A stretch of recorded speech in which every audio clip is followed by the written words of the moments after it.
Hello little buns, it is Steph, welcome back to my home. It has been, wait for it, it has been 4 months on estrogen now, and I really, I think I say this every single time, but I really feel like things are starting to kick in.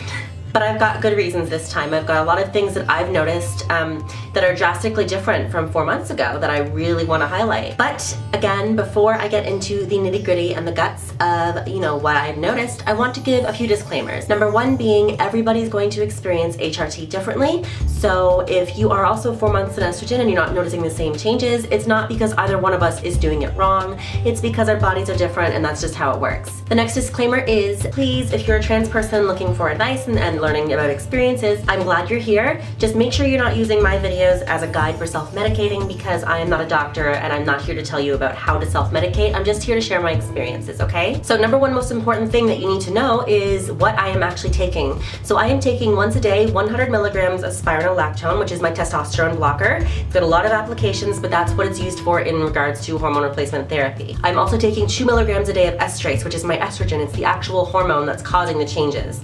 So the spironolactone blocks testosterone and the estrogen does its work. By the 5-month update, that should have doubled.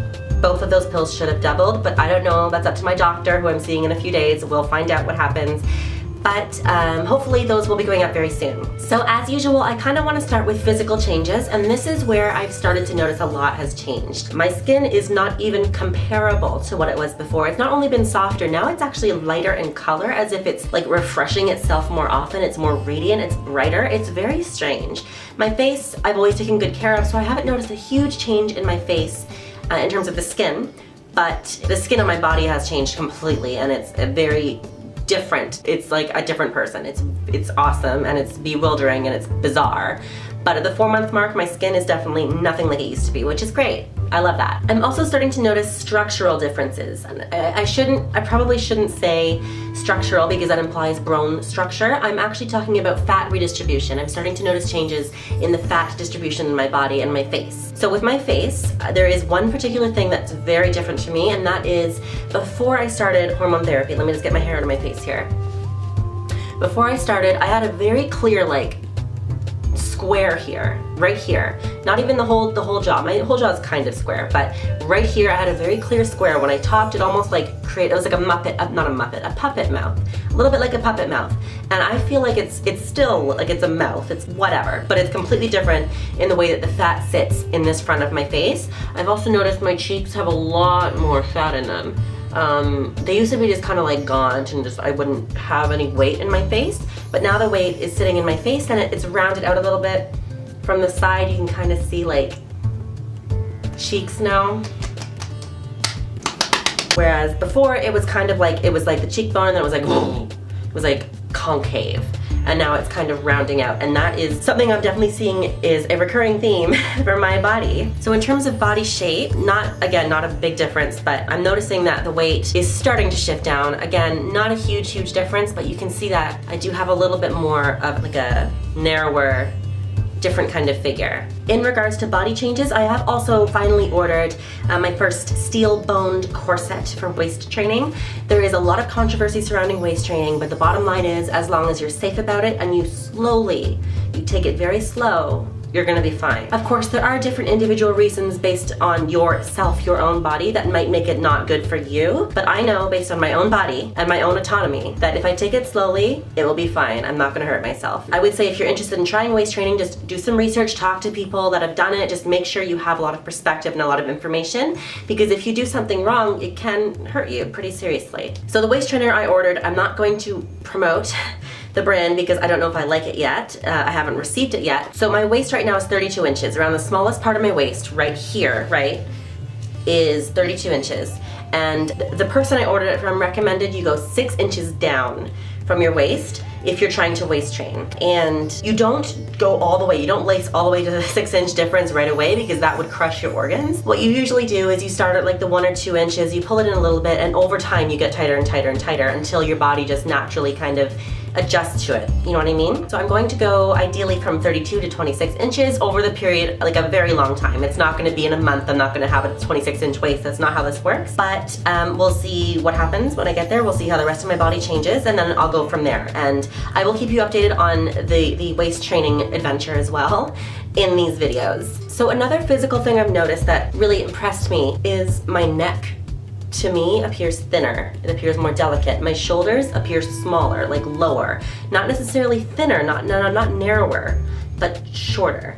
Because before, I had a very prominent muscle that would come from like my neck to here. It was like it's a very, like bodybuilders have it, it's some crazy shit. But I feel like my neck, instead of going like womb, now it actually, I have a shoulder, I have a ledge, which is interesting. So I'm just hoping that changes continue to occur in that area, and that over time, my back, my shoulders, and my neck slenderize themselves, like more slenderize. Is that a word? I think it's a word. I've also noticed, and I don't know if this has any factual backing whatsoever, it might just be the place that I went to, but I've noticed I can buy a shoe size smaller than I used to. I used to buy like a 10.5 or an 11 in women's, and now I wear a 10 or a 9.5. And I don't know if it's just the shoe store I went to or not. So if you have any information, or if you are also an HRT and you've experienced this as well, please let me know. Because from all the research and watching that I've done, I've never seen a girl say her feet shrunk. So I don't know if that is even real, or if it's just the shoe store I went to, because I definitely got a size smaller than I normally did. I feel like that's all the things I've noticed physically that have changed since my last update. I do want to talk to you a lot about my mental health though. So I've noticed between the 3 and 4 month mark, my mental health has improved a lot. And it's not necessarily like I never had diagnosed depression or anything like that. I've always struggled with anxiety and panic and everything like that, just out of like a sheer survival instinct. But I've noticed that I'm not necessarily more confident, but I'm more comfortable. For the first time in my life, for the first time in my life since I started transitioning, I left my house with just powder on, which is like, to me, that means no makeup, okay? Which is really impressive to me. I didn't go shopping, like I didn't do a long thing, but I took an Uber home. And to me, I'm impressed that I didn't wear makeup in the Uber. That's probably kind of pathetic to other people, but for me, since I started my transition, I haven't been able to go outside without makeup on because I don't feel like people will read me properly, and that's something that's really not good for me. So that's kind of exciting. But in general, like, not even to deal with the makeup thing, I'm just so much more comfortable. I feel like I've learned how to take care of myself better. My hair right now is not particularly impressive, but like before I started transitioning, I didn't even know how to brush my hair properly. You'd think that a makeup artist would have known how to brush their hair properly, but I didn't know what I was doing. Why? Why did I not know how to brush my hair? Now, like if you look at my hair care update video, I feel like my hair has changed so much, not even the way it feels, like not even the hair itself, not physically, but the way I take care of it and the way I take care of myself is so much better. And I kind of want to highlight the point that when you start transitioning, you're not gonna be perfect.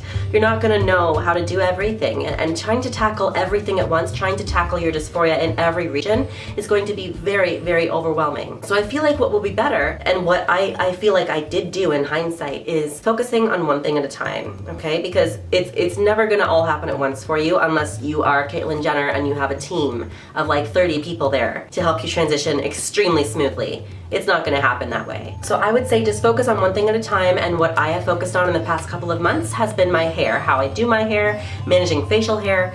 I've just dealt with hair over the past couple of months, and I've seen a lot of change. So that's my tip of the day, I guess. I want to talk about facial hair too. I have now been to 3 laser hair removal appointments, and I have a noticeable difference in facial hair growth. I probably grow half of what I used to. It's still pretty much everywhere, but it's like half the density. And what the technician actually noticed is the first time I went in, I had very irritated skin. I had lots of bumps, lots of like, I don't even want to say scabs, but like lots of bumps. It was very, very irritated skin. It was like very uneven. And the last time I went in, she said it was incredibly different. Like it was a huge improvement, and then that meant she could also do more for me, right? Because if the skin gets too irritated during the procedure, they have to stop. But because my skin is getting better, they can do longer treatments, therefore I can lose more hair more quickly, right? So that's great.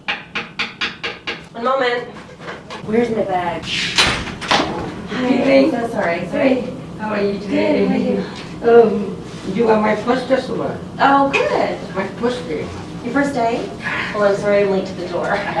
Well, that was my pizza, so that's gonna happen in a second. So I have covered physical things, hair, my mental health. I'm not trying to uphold the, I guess, cisgender norms or cis norms or heteronormative norms, whatever. I'm not trying to uphold these things, but I found I'm a lot more comfortable, I guess, with my physical movements and the way I carry myself in public. I feel like I've changed a lot in that way. I guess I've absorbed a lot of femininity. I don't know how that works, but I'm noticing I get read correctly more often. I don't get misgendered nearly as much as I used to, and that does have to do with the physical changes in the way I do my hair and the way I do my makeup and all this other stuff.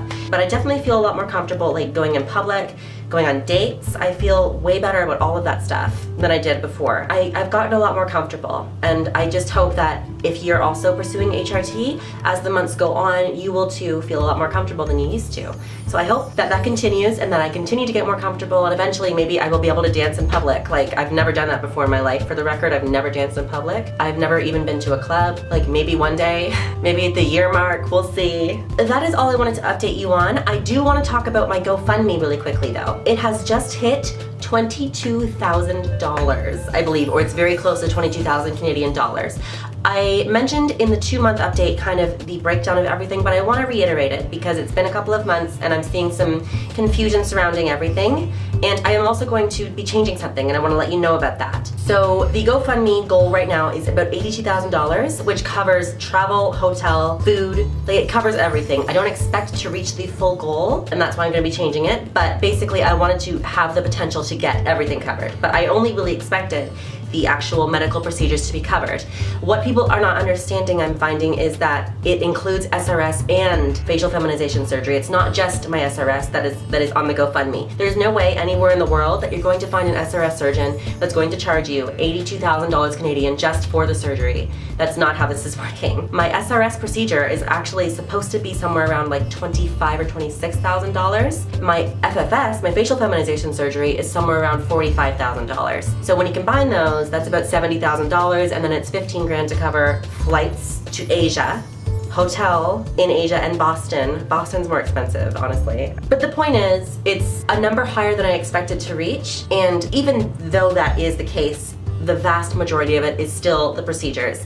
That being said, I'm going to be changing it. So I plan on implementing this change at the 5-month mark, just so it's clean and that I'm not changing it halfway through the video, halfway between the 2 videos. So what I'm gonna be changing basically is the priority of things. So my plan originally was to get SRS first, about 1.5 years or 2 years into hormones, and then get FFS about 1 year after that. What I'm realizing is SRS is not, like, while it's very important to me in a dysphoria way, it'll make me more comfortable, it's not nearly as important in my life, in what I do, in everything, as facial feminization surgery. So what I'm going to be doing is I'm going to be getting FFS first as soon as possible, because there's no reason really to wait for that. What I thought originally was I should wait to see how my face changes and everything before I put a scalpel to it, but all that's going to change with hormones regarding my face is the fat, right? The fatty parts. And all that's going to change with the FFS is the bone structure. So they're not really going to coincide at all. I'm not getting cheek implants, I'm not getting anything like that, so it makes no sense for me to wait for the fat to move before I get the bone moved. Does that make sense? So my plan is to change the goal of my GoFundMe from $82,000, including flight, all this other stuff, to $45,000 to just cover the FFS procedure. I will change the actual page to reflect that and everything. I'll make sure it's all good and kosher. And then when the time comes for me to get SRS, I will either make another separate thing, or I will be having enough of an income to pay for it myself. Hopefully the latter is the case, but I don't know where I'll be in life. I have no idea what's going to be happening. All I know is that FFS is definitely more important to me because it's going to enable me to live my life, to go outside, to go to a place without worrying that somebody is going to be vicious towards me. Because they're not going to see what's in my pants if I'm going to, I don't know, the deli, right? They're going to see my face. And the reality is, like, I don't have professional lighting and a full face of makeup on with thick lashes all the time. So while this angle and this lighting might be great, real life is not like that, and I still endure a lot of harassment for my face. I like my face, I really do. I do experience dysphoria in some parts of it, which is why I'm getting the surgery. But I'm mostly looking forward to just living a hassle-free life with my face. I hope that wasn't too much to absorb. That is everything I wanted to talk about. I've had a wonderful time with you. I just really like your company, and I really want this to happen more. So until next time, please just be yourself, be cool, it's gonna be okay, everything's fine. I love you, and you know, just be cool, man, just be cool. Bye, I love you so much.